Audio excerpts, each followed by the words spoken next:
Every morning সে হচ্ছে আমার সাথে এরকম আমার কাছে আসবে, আমাকে ফার্স্ট অফ অল আমাকে আদর করবে, তারপর সে বায়না ধরবে তাকে আদর দেওয়ার জন্য। আসলে আমরা যারা পশু লাভার আছি তারা সকলেই জানি যে তারা কতটা পোষ মানে। তো এই দিক থেকে প্রতিদিন সকালে সে এই কাজ করে। সো আমি যেখানেই থাকি না কেন, তো দেখা যায় তারপরে ও হচ্ছে আদর খাওয়ার জন্য চলে আসে। তো এরকম করে দিলে ওর মাথায় যদি আমি একটু হাত বুলিয়ে দিই, ও অনেক আরাম পায়। সো আরাম পেয়ে হচ্ছে ও একদম শুয়ে পড়ে এরকম। তো মাশাআল্লাহ আমার মেয়ে আসলে প্রত্যেকটা দিন আমি যদি আমার বিছানায় শুই তারপরেও হচ্ছে এরকম করে আদর খাইতে আসবে।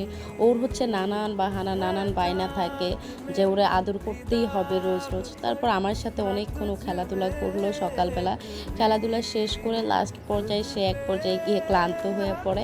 আমার হাতের উপরে সে শুয়ে পড়ে ঘুমায় যায়। মাশাআল্লাহ।